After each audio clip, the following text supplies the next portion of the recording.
मत कह राजनीति तार जी जीति जीतु आमर किसी कथा ना अच्छा जो मैंने मो हिसाब से जो मैंने जी इच्छा सब गाँ गाँ बुलती आसुँच से कहते भाई तुम राजनीति आस आ 15 दिन पर ये समय तुम बाटर तुम आम बाटर आम तुम जब प्रकृत 500,000 रखता 1000 रखता आमर से भड़ा दरकार ना जी तू प्रकृत चाहूँ साहय करे यहाँ तुमको भिक दौचु ना मुझे साहय हाथ बढ़ू जब साहय कर तू आमको लेखिकी दे तू जब जीतबू ना यहीटा करने भाई मो हिसाब भल हाँ धर बीजेडी आउची कांग्रेस आउची आउ सब कौन बीजेपी बीजेडी कांग्रेस आउची यही प्लानिंग कह खराब कि भल ताकू कहे तू 3टा दल आसे तू लेखिकी दे तू जीतिने तू कौन कर तू लेखिकी दे कौन कर तू सरपंच कैंडिडेट कि तोर एमएलए हो तू कौन कर तू लेखिदे तोर काम कौन तू ये चाहिए कर लेखिकी दे समस्ते बड़े लेखिकी दियो कौन कर लेखिदे जदि कि यहीटा कौन कर ऑफिस सामने बोर्ड मारिदेव जी हारीगला तो छाड़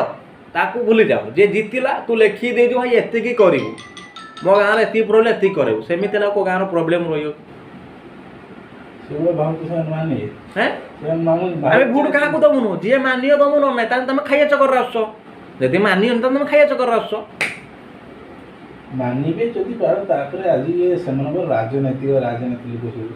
ए भाई सत जब मानते ना माने देखो कौ गाँव कि असुविधा हाँतानी प्लस तापर माने बहुत माने उन्नति हो पारता बहुत उन्नति पारता सपोज मो गाँव 5टा प्रोब्लेम ताको 2 वर्ष तो सल्व होगा आ 3 वर्षर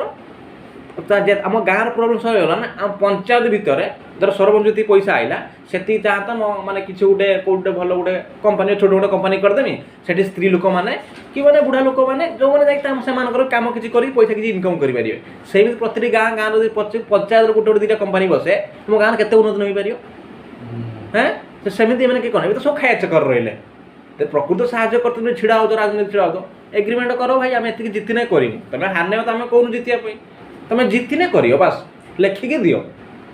प्रति गाँव जमी हाँ ना हाँ ये मझे जो अच्छा ना दलालगिरी करदे कि हाँ ए तू जी बेसी कहला कहे तू कहीं कौच कहना तू रही जा ते आम लोक पर आम दबा सब चप्पल पिटा कथा